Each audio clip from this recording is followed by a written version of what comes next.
Hello everyone, I'm Irfan Habib, currently a second year MBBS student from AIIMS Bhubaneswar.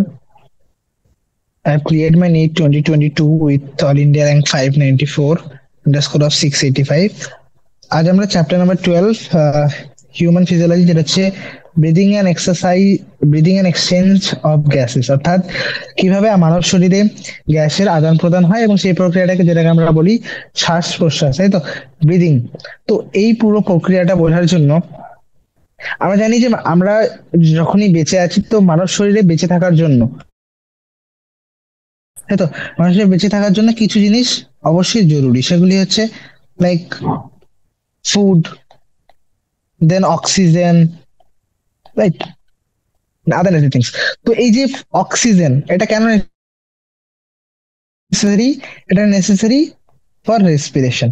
আমরা জানি যে শ্বসন প্রক্রিয়া হয় এবং কিছুটা আমরা শ্বসন প্রক্রিয়া উদ্ভিদের ক্ষেত্রে জেনেছি। এবার এখানে আমরা দেখবো যে কিভাবে মানব শরীরের মধ্যে এই অক্সিজেন বাইরে থেকে মানব শরীরের মধ্যে পৌঁছায়, আর কিভাবেই শরীরে রেসপিরেশনের মাধ্যমে তৈরি হওয়া CO2 বাইরে বেরোয়। ঠিক আছে? তো পুরো প্রক্রিয়াটা হচ্ছে এক্সচেঞ্জ অফ গ্যাসেস, আর যার মাধ্যমে এই অক্সিজেন মানব শরীরের ভিতরে মানব শরীরে প্রবেশ করে এবং CO2 বর্জিত হয়, সেটা হচ্ছে breathing. Okay, so let's talk about. তো এখানে সেটাই ডিসকাস করা হয়েছে যে এখন অবধি আমরা এটাই জানি যে যে কোনো জীবিত বস্তু, জীবিত প্রাণী বা জীবিত উদ্ভিদ যেই হোক, সে অক্সিজেনকে ব্যবহার করে কিসের জন্য? কিছু কমপ্লেক্স ফুড ম্যাটেরিয়াল বা নিউট্রিয়েন্ট হিসেবে যে ফুড গুলো তারা ইউজ করে, সেগুলোকে গ্লুকোজ, অ্যামিনো অ্যাসিড এবং ফ্যাটি অ্যাসিডের মতো কিছু সরল পদার্থের মধ্যে, সরল যৌগের মধ্যে সরল যৌগে বিভক্ত করার জন্য, এবং সেখান থেকে এনার্জি বা শক্তি উৎপন্ন করার জন্য। এবং এই শক্তিগুলো কোথায় ব্যবহৃত হয়? বিভিন্ন রকম ক্রিয়াকলাপের মধ্যে। ওকে, তো নাও কার্বন ডাই অক্সাইড, যেটা খুবই শরীরের জন্য ক্ষতিকারক। আমরা জানি কার্বন ডাই অক্সাইড শরীরের জন্য অবশ্য, কার্বন ডাই অক্সাইড যেটা কিভাবে তৈরি হয়? শ্বসন প্রক্রিয়ার মাধ্যমে carbon die oxide by product হিসেবে তৈরি হয়, তাই তো, একটা বর্জিত পদার্থ হিসেবে। সেই কার্বন ডাই অক্সাইডকে দেহ থেকে বর্জিত করাও জরুরি। তো সেই বর্জিত করার জন্য তাহলে অক্সিজেন ভিতরে আনা আর কার্বন ডাই অক্সাইডকে বর্জন করা, এই দুটো ঘটনা সাইমালটেনিয়াসলি একসঙ্গে ঘটে, যেটা হচ্ছে অক্সিজেন অ্যাটমসফিয়ার থেকে মানুষ শরীরে প্রবেশ করে, আর কার্বন ডাই অক্সাইড যেটা উৎপন্ন হয়েছে সেটাকে বের করা, যেটা কোষের মধ্যে উৎপন্ন হয়েছে সেটাকে বের করা।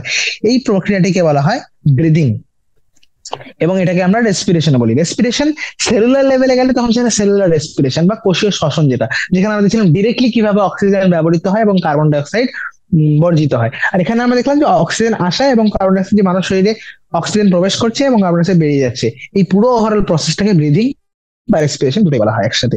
ওকে, এবার আমরা একটা জিনিস লক্ষ্য করি, যখনই আমরা শ্বাস প্রশ্বাস নেওয়ার চেষ্টা করি মানব শরীরে, তো বুক, চেস্টের মুভমেন্ট ও বুকের মুভমেন্ট দেখা যায় যে হ্যাঁ, যখন ব্রিদিং নিচ্ছি চেস্ট আপ হচ্ছে, আবার যখন ছাড় বর্জন করছি তখন সেটা নেমে যাচ্ছে। তো এই পুরো প্রক্রিয়াটা কিভাবে হয়? সেটা হচ্ছে যে মানব শরীরের মধ্যেও শ্বাস নেওয়ার জন্য বা এই শ্বাস প্রশ্বাস নেওয়ার জন্য কিছু স্পেশালাইজ অঙ্গ রয়েছে। আমরা জানি যে অ্যানিমালস, তার মধ্যে অ্যানিমাল কিংডমের পরিচয় সব থেকে উন্নত যে অর্গানের পরিচয় ছিল হচ্ছে ম্যামেলিয়া। এর মধ্যে মেইনলি রেসপিরেটরি অর্গান কি ছিল? সেটা ছিল লাংস। অন্যান্য প্রাণীদের কি ছিল সেখানেও, সেটা নিয়ে একটু ব্রিফে এখানে ডিসকাস করা রয়েছে।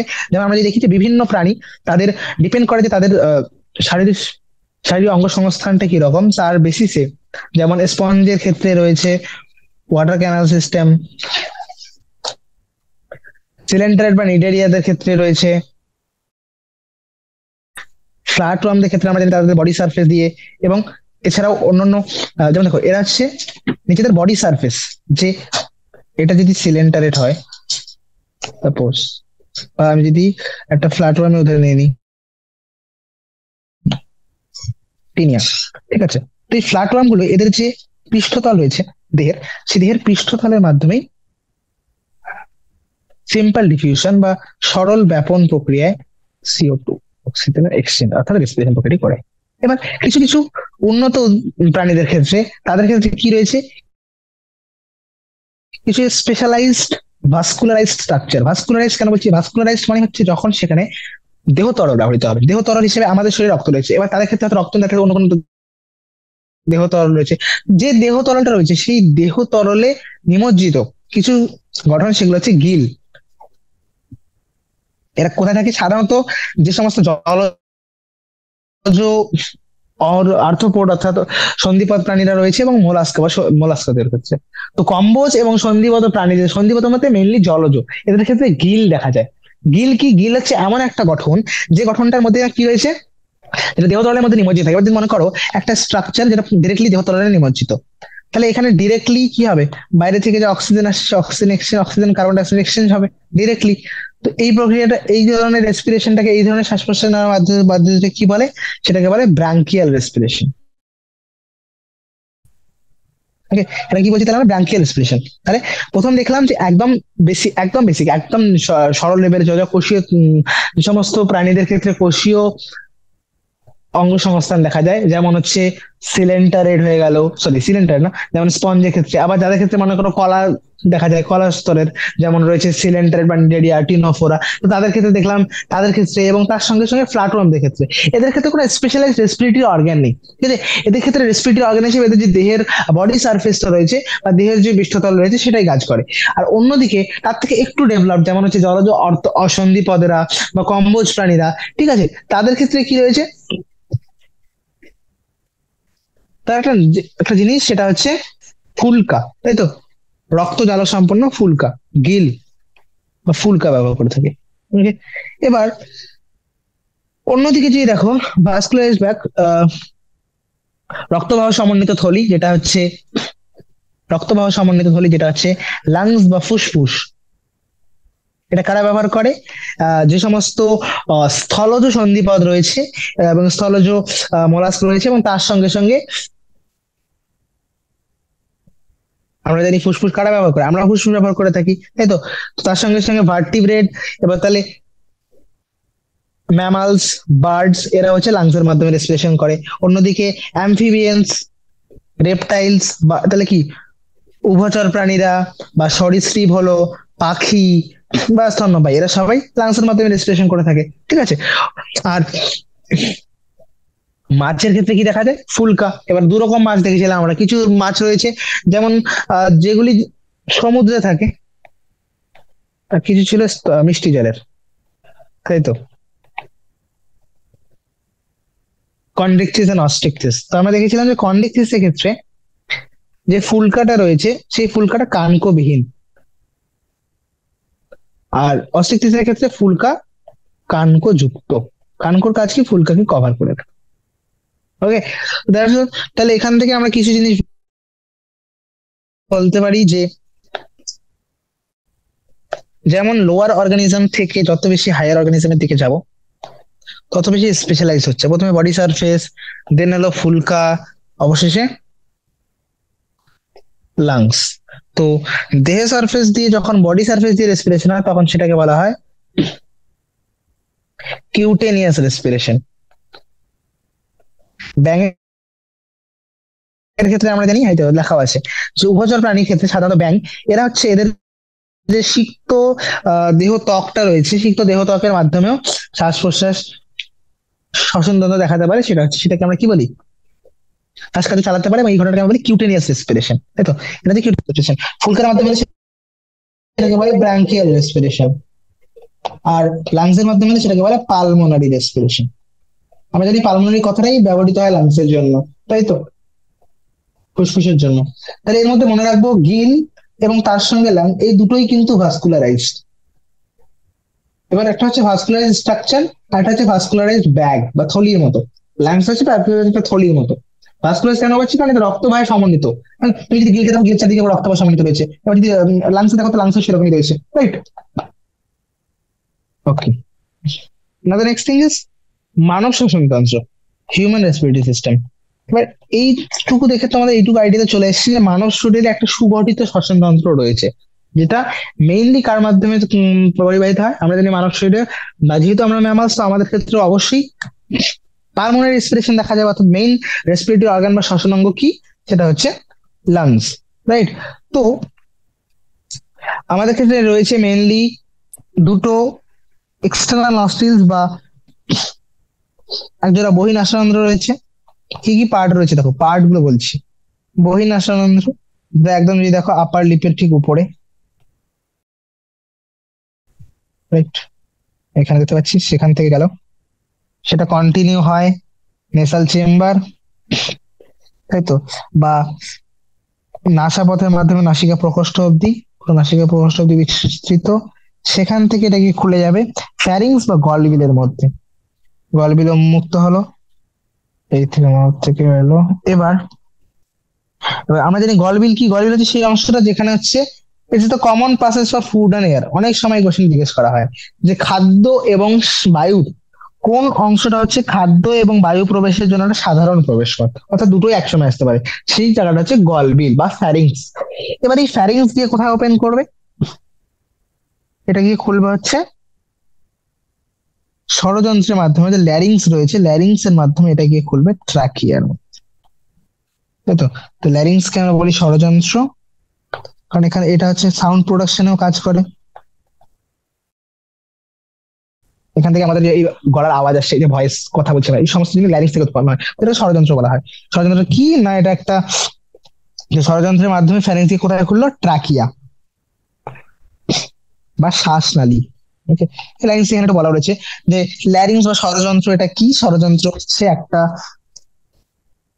তরুণাস্থি দিয়ে নির্মিত, মনে রাখবো কার্টিলেজিনাস পুরোপুরি, তরুণাস্থি দিয়ে তৈরি একটি বাক্স আকৃতির গঠন, যেটা আমাদের শব্দ সৃষ্টিতে সাহায্য করে। তাই একে সাউন্ড বক্স বা শব্দ উৎপন্নকারী যন্ত্র বলা হয়, শব্দ উৎপন্নকারী যন্ত্র, রাইট। এবার যখন মনে করো আমরা কোনো খাদ্যকে গিলছি, বা যেটা গলাধ্যকরণ বলে, সোয়ালোইং, কোনো খাবার খাবারটা গিলছি খাবারটা, এটা গলাধ্যকরণ ভালো ভাষায় বললে। তো গলাধ্যকরণের সময় আমরা যদি ল্যারিংস এর উপর, যদি ল্যারিংস এর ভালো করে গঠনটা দেখা যায়, তো ল্যারিংস এর গঠনটা ঠিক এক্সাক্ট বলছি না, but have idea like this. Suppose this is the larynx, এখানে হচ্ছে ট্রাকিয়া। ল্যারিংস এর পিছনের দিকে একটা গঠন থাকে, একটা কার্টিলেজিনাস স্ট্রাকচার, যেটা নাম হচ্ছে এপিগ্লটিস। আর এই ল্যারিংস এর ওপেনিংটার নাম হচ্ছে গ্লটিস বা শ্বাস ছিদ্র। আর এর পিছনেই রয়েছে ইসোফেগাস। আর আমরা জানি ফ্যারিংস হচ্ছে খাদ্য, এই থেকে খাবার আসছে, এই থেকে বায়ু আসছে, খাদ্য এবং বায়ুর কমন অংশ, সাধারণ প্রবেশ পথ। এবার যখন খাবার মনে করো এখান থেকে এসে, খাবার এলো, খাবার ইসোফেগাসে বা খাদ্যনালীতে যাবে, তো ভুল করে তো এখানেও চলে যেতে পারে, রাইট। তো এই সময় খাদ্য গলাধঃকরণের সময় গ্লটিসটিকে বা শ্বাস ছিদ্রটিকে বন্ধ করে দেওয়া হয়। কিসের মাধ্যমে, একটা পাতলা স্থিতিস্থাপক তরুণাস্থি দিয়ে নির্মিত পাত, যেটাকে আমরা কি বলি, এপিগ্লটিস। কি বলি এটাকে, এপিগ্লটিস, ক্লিয়ার। ওকে, এই এপিগ্লটিস কি করলো, গ্লটিসকে বন্ধ করে দেবে। এবার যদি গ্লটিস বন্ধ হয়ে যায়, তাহলে খাদ্য কোনোভাবে আর ট্রাকিয়াতে পৌঁছাবে না। এটা একটা খুবই মনে রাখবো, এটা হয়তো খুবই সিম্পল মনে হচ্ছে, this is the very important term. এবার কারো ক্ষেত্রে যদি এপিগ্লটিস ঠিকভাবে কাজ না করে, তাহলে সে যখন খাবার খাবে, সেই খাবারটা ট্রাকিয়ে দিতে পারে, ট্রাকিয়ে দিয়ে সেটা ফুসফুস, তাই তো, খাদ্য, কোনো একটা খাবার পার্টিকেল বা ফুড পার্টিকেল গিয়ে সেখানে জমে গেলে বায়ু আর পাস করতে পারছে না, তো হি উইল ফেস শ্বাসকষ্ট, আলটিমেটলি ডেথ হতে পারে, চোকিং। ঠিক আছে, তো this is very important. Now next thing is trachea, বা যেটাকে আমরা শ্বাসনালী বলছি। হোয়াট ইজ শ্বাসনালী, তাকে আমি ল্যারিংস এর একটা বেসিক ডিসক্রিপশন দিলাম, যে ল্যারিংস কি, ল্যারিংস একটা হচ্ছে ষড়যন্ত্র, বা ল্যারিংস কি, এটা একটা তরুণাস্থি দিয়ে নির্মিত আমরা বাক্স আকৃতির গঠন, যেখান থেকে মেইনলি শব্দ উৎপন্ন হয়, তাই তো, শব্দ উৎপন্ন সাহায্য করে। বোঝো যে ট্রাকিয়া হচ্ছে একটা আহ সব, সরি, যেটাকে শ্বাসনালী বলছি, ট্রাকিয়া এটা কি, এটা একটা স্ট্রেট টিউব, ক্লিয়ার, সোজা নলাকার একটা গঠন, যেটা শুরু হচ্ছে এই ল্যারিংস থেকেই, আর শেষ হয় কোথায় গিয়ে, ল্যারিংস থেকে এটা যায়, এই দেখো, ল্যারিংস থেকে মিড থোরাসিক ক্যাভিটি, মধ্য বক্ষ গহ্বর, আর শুনো না, মিড থোরাসিক ক্যাভিটি, আমাদের বক্ষ গহ্বরটা রয়েছে, যেখানে ফুসফুস দুটি রয়েছে, সেই বক্ষগহ্বরের মাঝখান অব্দি ট্রাকিয়াল এক্সটেনশন, ল্যারিংস থেকে শুরু করে। ওকে, সেখানে ফিফথ থোরাসিক ভার্টিব্রা, আমরা জানি পিছনে ভার্টিব্রা রয়েছে, তো সেই ভার্টিব্রা গুলির মধ্যে যে T5 রয়েছে বা ফিফথ থোরাসিক, পঞ্চম যে থোরাসিক ভার্টিব্রেটা রয়েছে, সেই থোরাসিক ভার্টিব্রার লেভেলে গিয়ে এটা দুভাগে ভাগ হয়ে যায়। কি সেগুলি? সেগুলো হচ্ছে ডান এবং বাম প্রাথমিক ক্লোম শাখা, ব্রঙ্কাস বা ক্লোম শাখা, অনেক জায়গায় নাম পাবে তোমরা। ক্লোম শাখা, ডাইরেক্ট ব্রঙ্কাইও বলে অনেক সময়, ঠিক আছে, বাংলায় তার সঙ্গে ক্লোম শাখা বলে। তাহলে প্রাথমিক ক্লোম শাখা ভেঙে গেল। এবারে প্রাথমিক ক্লোম শাখাগুলো ভাঙবে সেকেন্ডারি বা গৌণ ক্লোম শাখা, গৌণ থেকে প্রগৌণ, টার্সিয়ারি, এবং আলটিমেটলি ব্রঙ্কিয়ল। প্রগৌণ ক্লোম শাখা বিভক্ত হয়ে উপক্লোম শাখা, দ্যাট ইজ ব্রঙ্কিয়লে গিয়ে ভেঙে যায়। এবং ফাইনালি ব্রঙ্কিয়ল গুলি বা উপক্লোম শাখাগুলি খুবই পাতলা প্রান্তীয় ক্লোম শাখা বা টার্মিনাল ব্রঙ্কিয়াল যেটাকে বলছি, সেই টার্মিনাল ব্রঙ্কিয়াল বা প্রান্তীয় উপক্রম শাখায় গিয়ে আলটিমেটলি সেখানে সেগুলি গঠন করে, বা তুমি বলতে পারো শেষ হচ্ছে সেখানে। কি বললাম, ট্রাকিয়া এলো,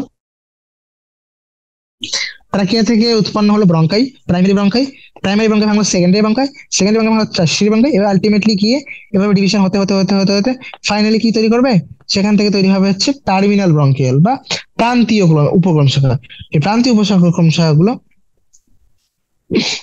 তো এই যে এখনো অব্দি যেগুলো, এর মধ্যে মনে রাখবো ট্রাকিয়া বা শ্বাসনালী, প্রাথমিক, গৌণ, প্রগৌণ সবগুলি ক্লোম শাখা বা ব্রঙ্কিওল, এবং শুরুর উপক্লোম শাখাগুলো, এরা হচ্ছে ইনকমপ্লিট একটা কার্টিলেজিনাস রিং বা অসম্পূর্ণ তরুণাস্থি নির্মিতটা বলায়। দেখতে পাচ্ছ এই যে কার্টিলেজিনাস রিংটি, একটা অসম্পূর্ণ তরুণাস্থি নির্মিত বলয় দিয়ে এগুলো দিয়ে গঠিত।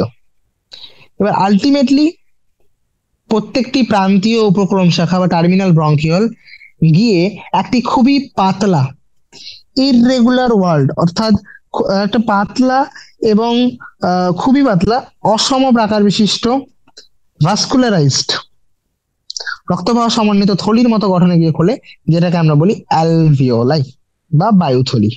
তো এই যে পুরো ব্রাঞ্চিং নেটওয়ার্ক অফ ব্রঙ্কাই, যে ব্রঙ্কাই এর এতগুলি ডিভিশন, তাই তো,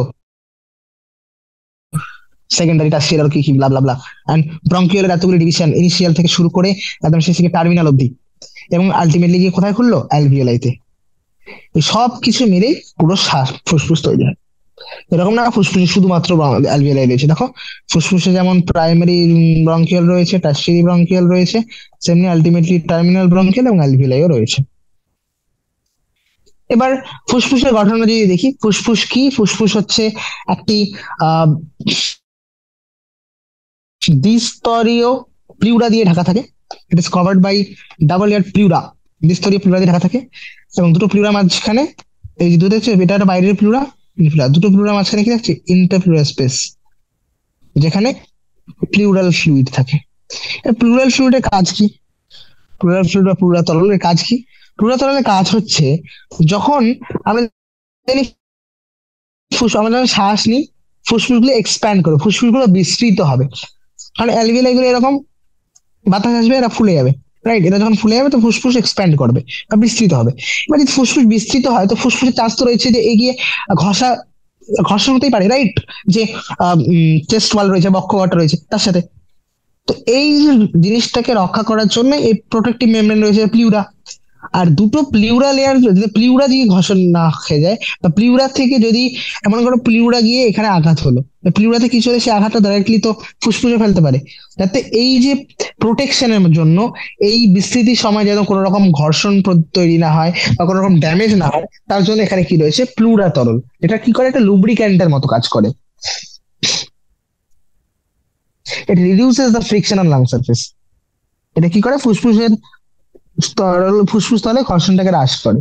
ওকে, আর বাইরের যে প্লুরাল মেমব্রেনটা রয়েছে, বহিঃপ্লীড়িত পর্দাটা, সেটা আমরা জানি একদম থোরাসিক ক্যাভিটি, থোরাসিক লাইনিং, বা একদম বক্ষ আবরণের সঙ্গে নিবিড়ভাবে সংলগ্ন থাকে।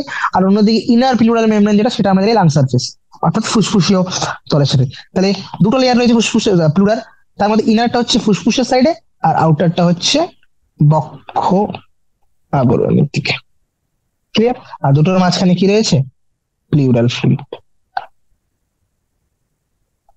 বা প্লুরাথন। আমি ক্লিয়ার? চলো নেক্সট।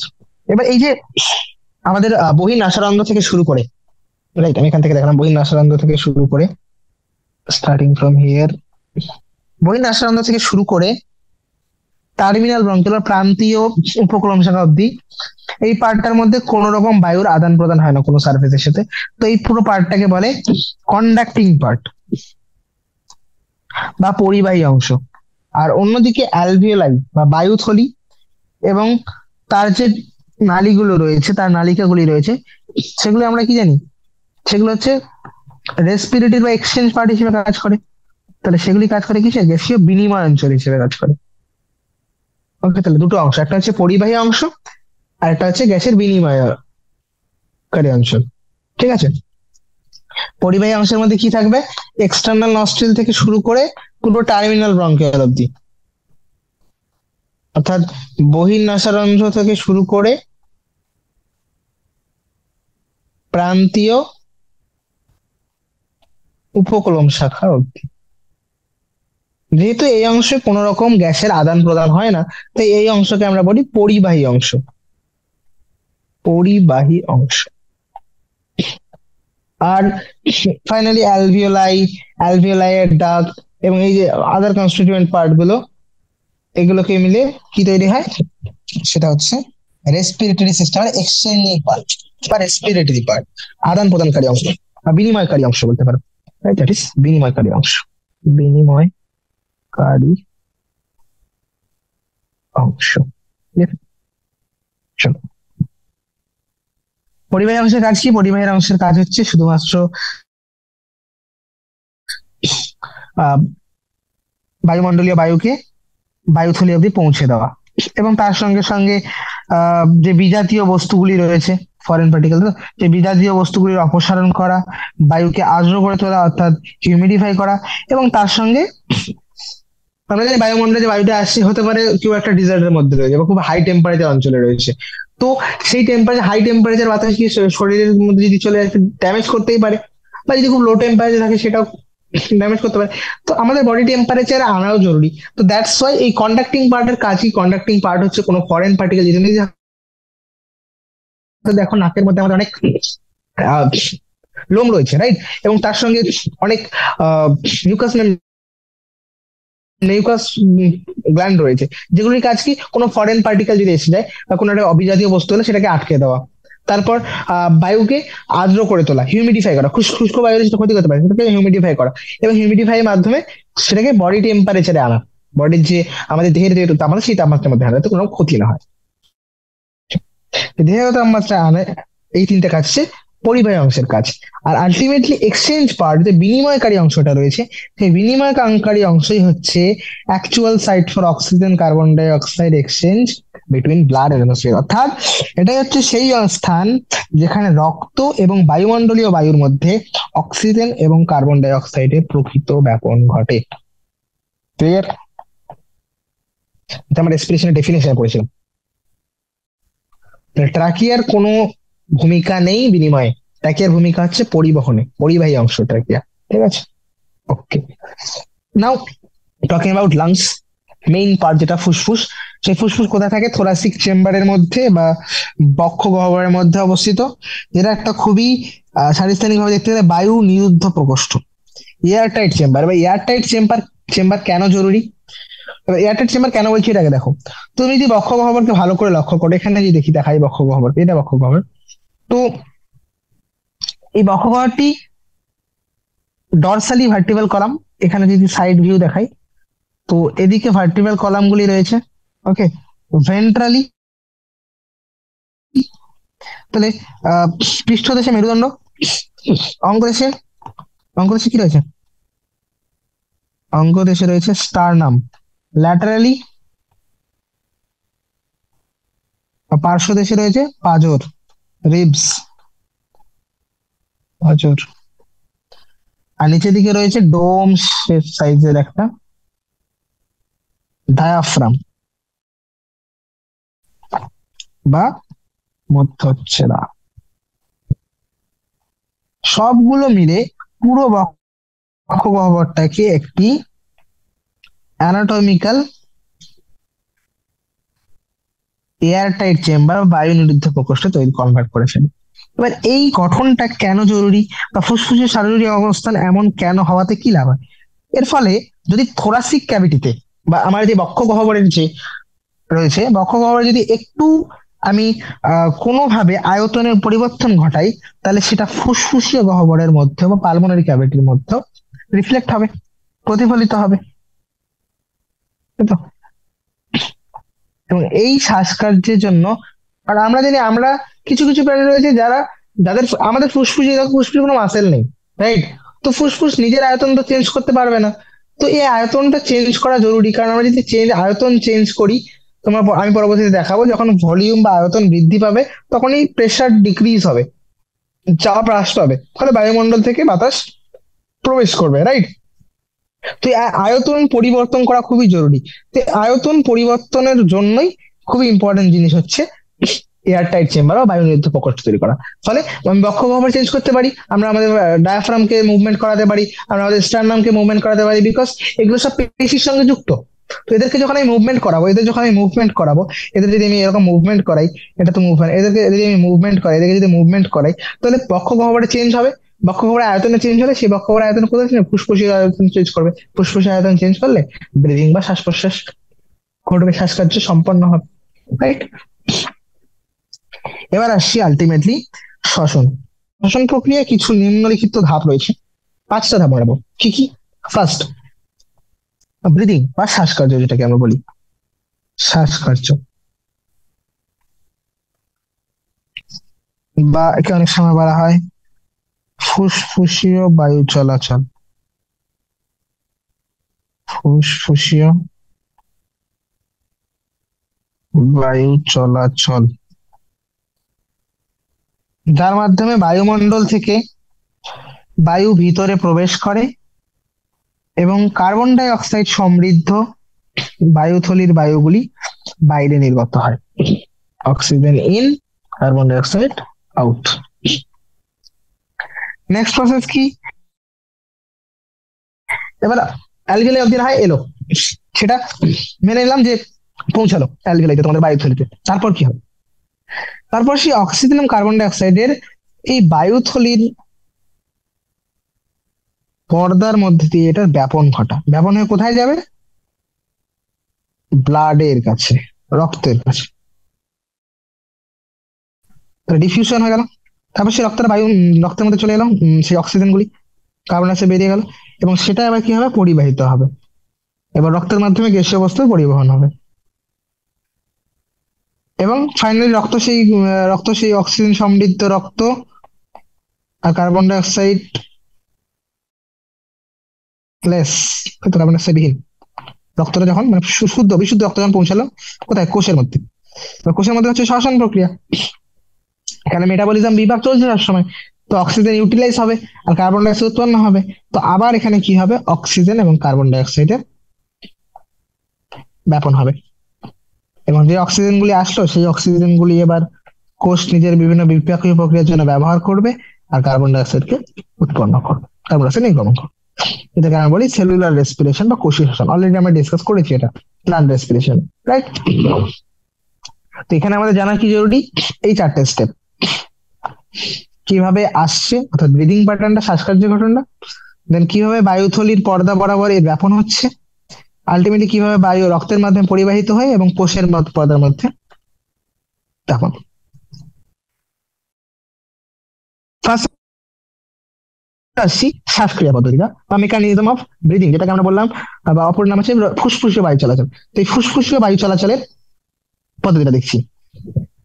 আমরা জানি শ্বাসকার্যের মধ্যে 2টি ধাপ রয়েছে প্রধানত, সেগুলি হচ্ছে প্রশ্বাস আর নিঃশ্বাস, ইন্সপিরেশন অ্যান্ড এক্সপিরেশন।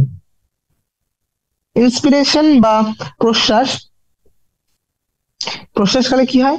বায়ুমণ্ডলীয় বায়ুগুলিকে দেহের ভিতরে প্রবেশ করে। আর নিঃশ্বাসকালে কি হয়? ফুসফুসীয় বায়ু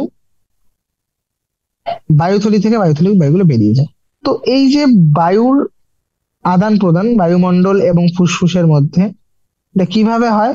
এটা হয় একটা প্রেসার গ্রেডিয়েন্ট বা চাপের নতিবাচক। আমরা জানি যদি একটা আমরা গ্রেডিয়েন্ট বা নতিমাত্রা তৈরি করতে পারি চাপের, কাদের মধ্যে ফুসফুস আর বায়ুমণ্ডলের মধ্যে, তাহলে বায়ু, আমরা জানি বায়ু উচ্চচাপ থেকে নিম্নচাপের দিকে সবসময় যায়। এটা তো ছোটবেলায় পড়ে আসছি। উচ্চচাপ থেকে নিম্নচাপের দিকে যায় সবসময় বায়ু, রাইট? উচ্চচাপ থেকে নিম্নচাপ। এই যে চাপের অতিমাত্রাটা তৈরি করা হলো, প্রেসার গ্রেডিয়েন্ট, এইটা তৈরি করা জরুরি কাদের মাঝখানে?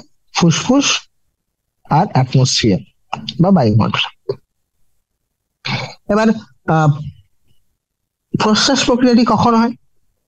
প্রশ্বাস প্রক্রিয়াটি হয় যখন ফুসফুসের মধ্যে যে চাপ রয়েছে, ফুসফুসীয় চাপটি, অন্তঃফুসফুসীয় চাপ, ইন্টারপালমোনারি প্রেসার, এটি অ্যাটমসফিয়ারিক প্রেসার থেকে কম। তো আমি এভাবে লিখছি, P alveolar is less than P atmospheric। যখন ফুসফুসের অন্তঃফুসফুসীয় চাপ, যখন আমি কি বলছিলাম সবসময় উচ্চচাপ থেকে নিম্নচাপের দিকে বায়ু পরিবাহিত হয়, তাহলে যখন বাইরে চাপ বেশি ভিতরে চাপ কম, তাহলে সেখান থেকে বায়ু ভিতরে যাবে, তাহলে সেটা হচ্ছে প্রশ্বাস প্রক্রিয়া। আর অন্যদিকে নিঃশ্বাস কি? যখন ফুসফুসীয় চাপটা বেশি হবে বায়ুমণ্ডলের থেকে। Is it clear? Interpulmonary pressure is higher than atmospheric pressure. এবার এইটা হয় কার মাধ্যমে? তো এর জন্য রয়েছে মধ্যচ্ছেদা, ডায়াফ্রাম, এবং একটা পেশির সমষ্টি, সেগুলি হচ্ছে এক্সটার্নাল এবং ইন্টারনাল। ইন্টারকস্টাল বা পাজর মধ্যস্থ যে পঞ্জরাস্থি গুলো রয়েছে, ইন্টারকস্টাল বা এদেরকে বলে পাজরাস্থি। ইন্টারকস্টাল কিছু মাসেল রয়েছে। ইন্টারকস্টাল কেন বলি? দুটো রিবের মাঝখানে থাকে এরা, এই পেশিগুলি। এবার যারা বাইরের দিকে থাকে তার এক্সটার্নাল, যারা ভিতরের দিকে রয়েছে তার ইন্টারনাল। তো এক্সটার্নাল ইন্টারনাল এরকম কিছু ইন্টারকস্টাল মাসেল রয়েছে রিবস এর মাঝখানে। আর হচ্ছে তার সঙ্গে ডায়াফ্রাম বা মধ্যচ্ছেদা। এরা এই পুরো নতিমাত্রা সৃষ্টিতে সাহায্য করে। কিভাবে করে দেখো, কেন সি দ্যাট ইজ ডায়াগ্রাম। প্রশ্বাসের সময় ডায়াফ্রাম কন্ট্রাক্ট করে যায়, মধ্যচ্ছেদাটি কি করলো? সংকোচন। অন্যদিকে এক্সটার্নাল ইন্টারকস্টাল, এরও সংকোচন হলো। ফলে পাজর আর স্টার্নাম যেহেতু এর সাথে এরা বাইন্ডেড থাকে, তো এদেরও, এরা কি হবে? উত্তোলন, এরা উপরের দিকে উঠে যাবে। ডায়াফ্রাম নিচের দিকে চলে গেল, আর এই পাজর আর স্টার্নাম উপরের দিকে উঠে গেল। ফলে রিব কেজ ক্যাভিটিটা বেড়ে যাবে না, বক্ষ গহ্বরের আয়তন বেড়ে যাবে। তাহলে বক্ষ গহ্বরের আয়তনটা বৃদ্ধি পেল। আয়তন বৃদ্ধি পেলে আমরা জানি বক্ষ গহ্বরের আয়তন ডিরেক্টলি কার সঙ্গে রিলেটেড? ফুসফুসি আয়তন। ফুসফুসি আয়তন বৃদ্ধি পেল। পিভি ইজ কনস্ট্যান্ট, এটুকু তো আমরা কোনো বয়স থেকে পড়েছো। তাহলে আয়তন যদি বাড়ে চাপ কমে যাবে, তাহলে ফুসফুসের মধ্যে চাপ হ্রাস পেয়ে যায়। ফলে বাইরে থেকে বাতাস বা বায়ু প্রবেশ করবে। কতক্ষণ অবধি? যতক্ষণ অবধি চাপটা সমান না হয়ে যায় বায়ুমণ্ডল আর ফুসফুসের মধ্যে। এটা ছিল অ্যাক্টিভ প্রসেস, কারণ এখানে কন্ট্রাকশন হচ্ছে। এবার নেক্সট হচ্ছে একটা প্যাসিভ প্রসেস, সেটা হচ্ছে নিঃশ্বাস, এক্সপিরেশন। যেখানে ডায়াফ্রাম গুলি নিজের জায়গায় ফিরে আসে, প্রসারণ এবং ধনুকের মতো উপরের দিকে বেঁকে গেল এরকম করে। পাঁজর এবং স্টার্নাম গুলি তার নিজের পজিশনে ফিরে আসছে, নিজের স্বাভাবিক অবস্থায় ফিরে আসে। ফলে বক্ষ গহ্বরের আয়তন হ্রাস পায়, ফুসফুসীয় আয়তন হ্রাস পায়। এবার ভি যদি ডিক্রিজ করে, পি ইনক্রিজ হবে, তাহলে চাপ বৃদ্ধি হবে উচ্চচাপ থেকে নিম্নচাপের দিকে। তাই বায়ু এবার বায়ুমণ্ডলের মধ্যে বেরিয়ে যাবে, ফুসফুস থেকে বায়ু নির্গমন হবে। ক্লিয়ার? তাহলে এটাই পুরো লেখা রয়েছে এখানে। ইন্সপিরেশন শুরু হলো কিভাবে? মধ্যচ্ছেদা সংকোচনের মাধ্যমে। মধ্যচ্ছেদা যদি সংকোচন করে, মধ্যচ্ছেদা সংকোচন হলে বক্ষ গহ্বরের আয়তনটা বৃদ্ধি পাবে। কোন দিকে? উপর নিচে, এই গঠনটা, রাইট? তো প্রশ্বাস প্রক্রিয়াটি কিভাবে শুরু হলো বা ইন্সপিরেশন প্রক্রিয়াটি কিভাবে শুরু হয়? এটি শুরু হয় যখন মধ্যচ্ছেদা সংকোচন হয়। এবার মধ্যচ্ছেদা সংকোচন হলে বক্ষ গহ্বরের আয়তনটি উপর নিচে, তাই তো? এই হ্যাঁ, দেখো, যখন মধ্যচ্ছেদা সংকোচন হলো তখন বক্ষ গহ্বর তার আয়তন কোন দিকে বৃদ্ধি পায়? সম্মুখ পশ্চাৎ দিকে হলো। আর অন্যদিকে যখন এক্সটার্নাল ইন্টারকস্টাল, আগে বলেছিলাম বহিস্থ যে পঞ্জরাস্থিগুলো রয়েছে দুটো পাঁজরের মধ্যে থাকে বলে ইন্টারকস্টাল বলি, এই পঞ্জরাস্থিগুলি যখন সংকোচন হবে তখন পাঁজরগুলি বা স্টার্নাম এগুলি উপরের দিকে উঠে আসবে। ফলে এই যে ডরসো ভেন্ট্রাল যেটা রয়েছে, ক্যান ইউ সি ডরসো ভেন্ট্রাল, এদিকে ডরসো সাইড, এদিকে ভেন্ট্রাল সাইড, এই ডরসো ভেন্ট্রাল সাইডটা, তাই তো? তাহলে অঙ্কীয় পৃষ্ঠ বরাবর এর আয়তন বৃদ্ধি পায়।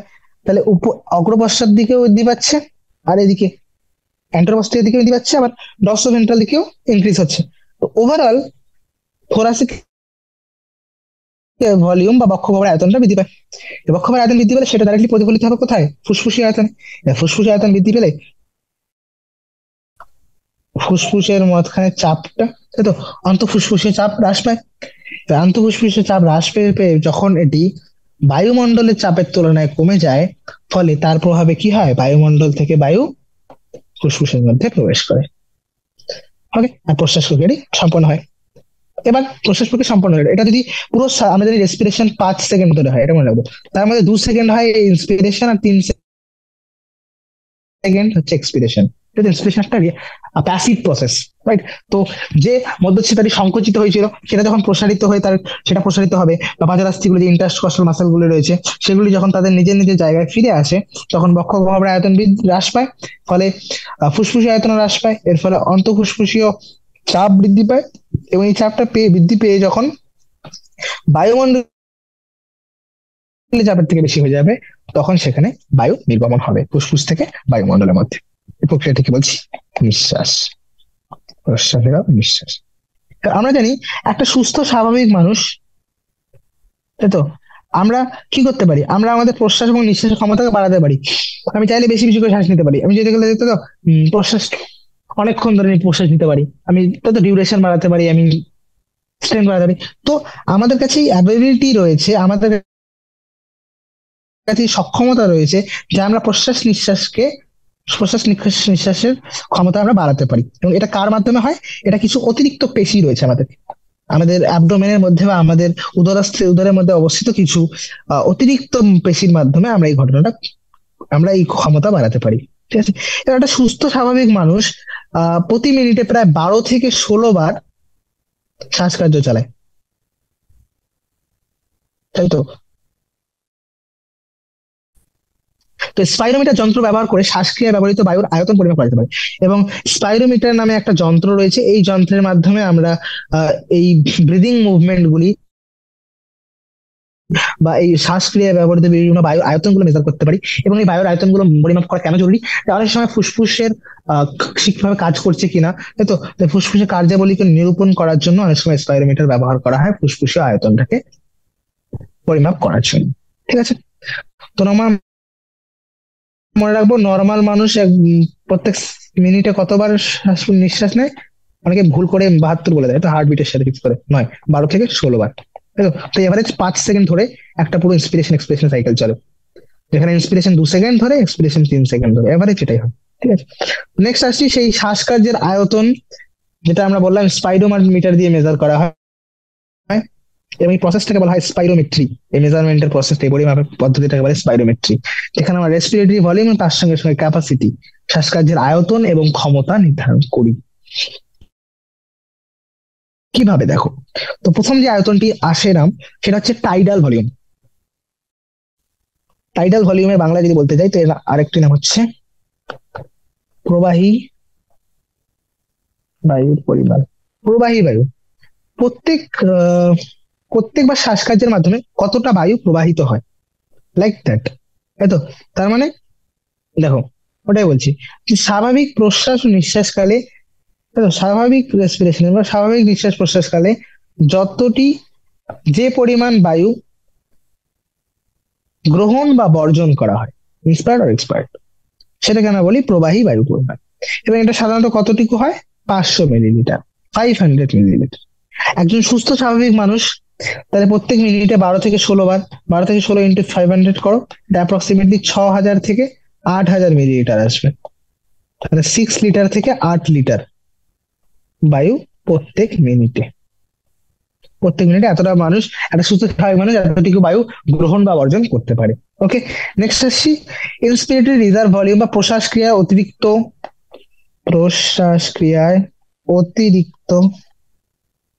বায়ু পরিমাণ। ইন্সপিরেটরি রিজার্ভ ভলিউম, প্রশ্বাস ক্রিয়া অতিরিক্ত বায়ু পরিমাণ। একজন সুস্থ স্বাভাবিক মানুষ প্রশ্বাস ক্রিয়া অতিরিক্ত যে পরিমাণ বায়ু, মনে করো আমি সাধারণভাবে 500 আমার এতটা নর্মালি শ্বাস নিচ্ছি, শ্বাস ছাড়ছি।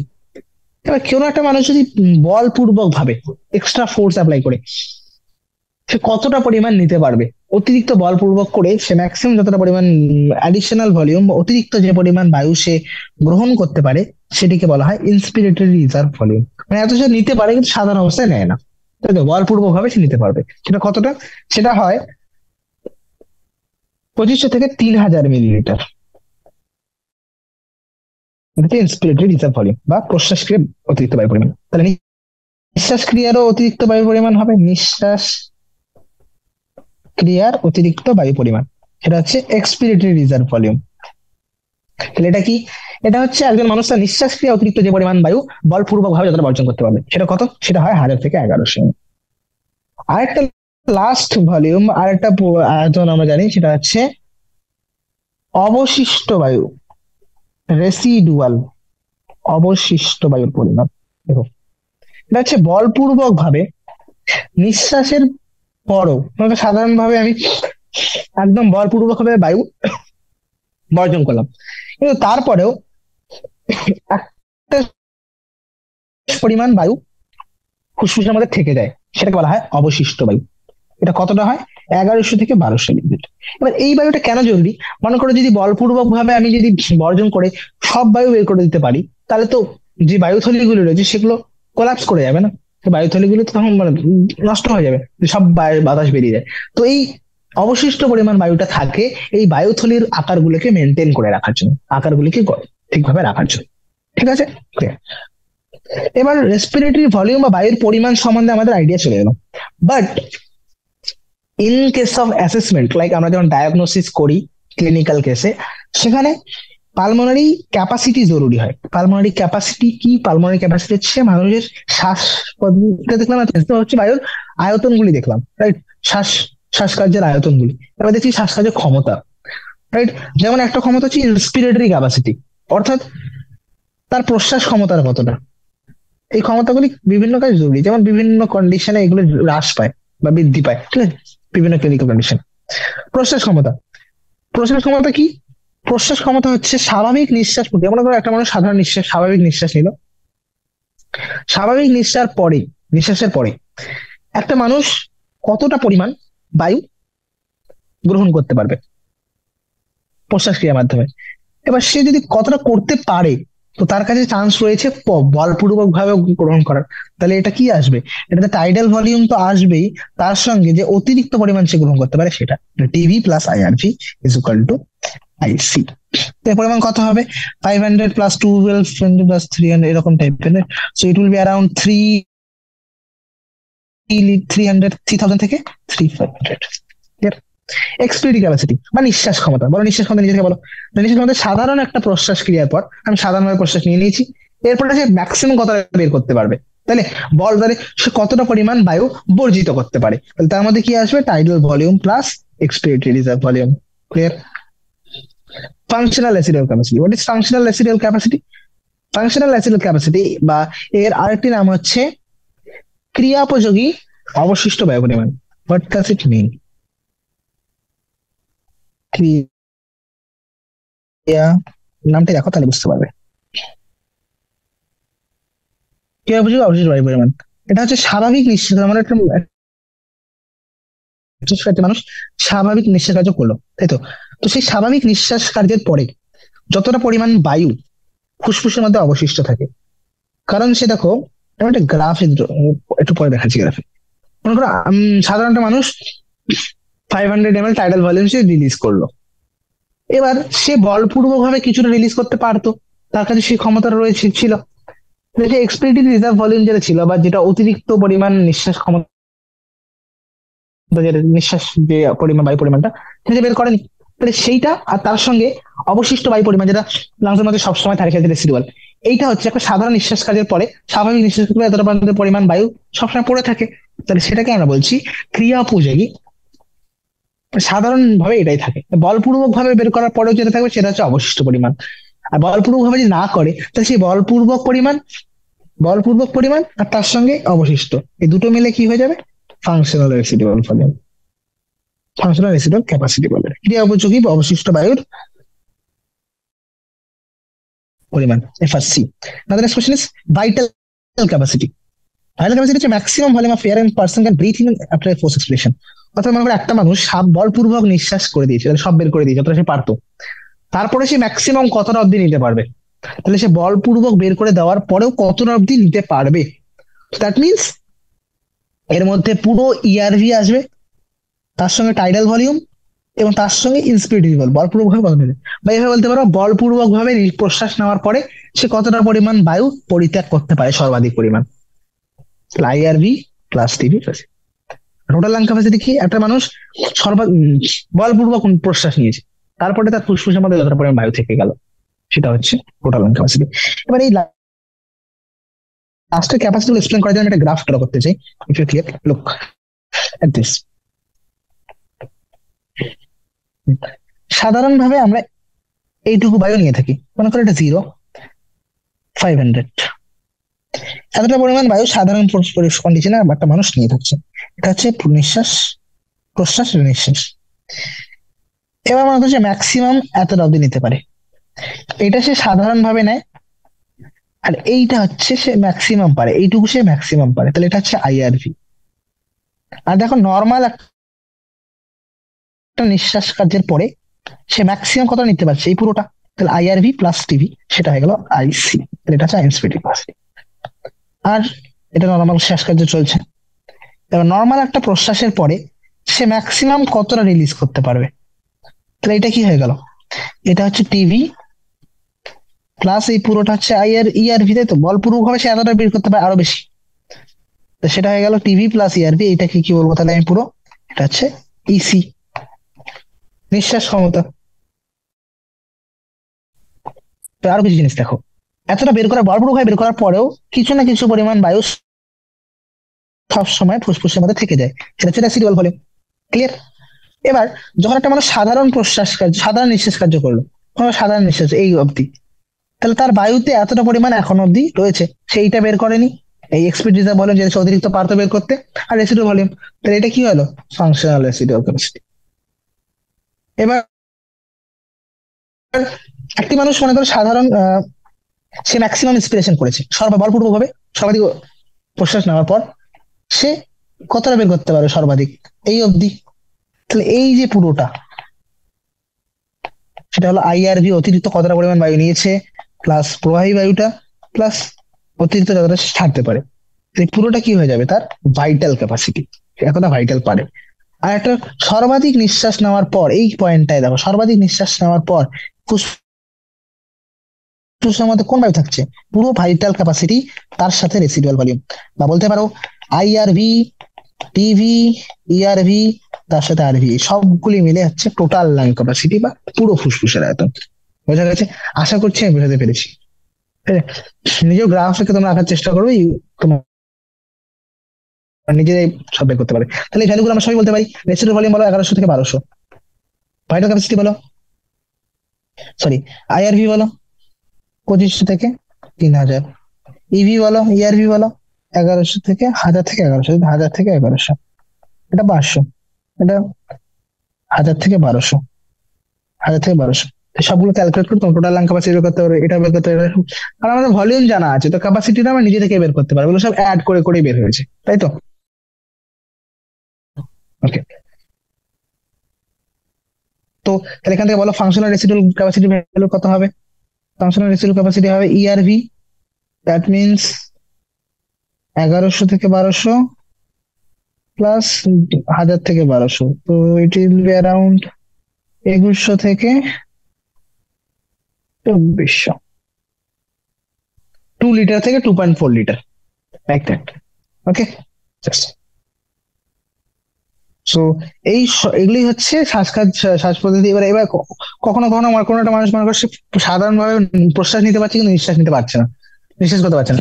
দ্যাট মিনস সেক্ষেত্রে তার কি হবে, তার সেক্ষেত্রে ইআরভিটা ডিক্রিজ করবে। তো ইআরভি যদি ডিক্রিজ করে তাহলে ওভারঅল তুমি দেখবে তার হচ্ছে ফাংশনাল রেসিডুয়াল ক্যাপাসিটি বেড়ে গেছে, ডিক্রিজ করে গেছে। কেউ যদি অতিরিক্ত পরিমাণ বায়ু প্রশ্বাস করতে পারছে না, তাহলে তার আইআরভি ডিক্রিজ করবে, আইআরভি ডিক্রিজ করে তার ভাইটাল ক্যাপাসিটি ডিক্রিজ করবে, তাই তো? তার আইসি ডিক্রিজ করবে, রেসপিরেটরি ক্যাপাসিটি বা যে প্রশ্বাস ক্ষমতা সেগুলো ডিক্রিজ করবে। ঠিক আছে, এগুলো এই সমস্ত কিছু এগুলো সব হেল্প করে বিভিন্ন ডায়াগনোসিস। যেমন কিছু অবস্ট্রাকটিভ ডিজিজ রয়েছে, অ্যাস্তমা, ব্রঙ্কাইটিস, ঠিক আছে, ব্রঙ্কিওস্পাজম, এই সমস্ত জিনিসগুলোতে এই সমস্ত স্পাইরোমিটারের মাধ্যমে এই স্পাইরোমেট্রিটা বা এই যে গ্রাফটা পেলাম না, এরকম একটা গ্রাফ আসে স্পাইরোমেট্রির মাধ্যমে। এই গ্রাফ এরকম টাইপের একটা গ্রাফ আসে। ওকে, এটা প্রশ্বাস থেকে উপরে যায়, নিচে নিচে আসে। এটা স্পাইরোমেট্রি মেকানিজম তোমাদের জরুরি নেই, বাট এই যে গ্রাফ টাইপের একটা আসে, তো অনেক সময় তোমাদেরকে এরকম গ্রাফ টাইপের না দিলেও ভ্যালু জিজ্ঞেস করতে পারে, যে রেসপিরেটরি ভলিউম কি বলো, সরি টোটাল লাং ক্যাপাসিটি কি বলো। টোটাল লাং ক্যাপাসিটি তোমাকে সবগুলো ভ্যালু তাহলে নিজে থেকে ক্যালকুলেট করতে হবে। ক্যালকুলেট করি কত আসবে বলো, এখানে ক্যালকুলেট করে দেখো।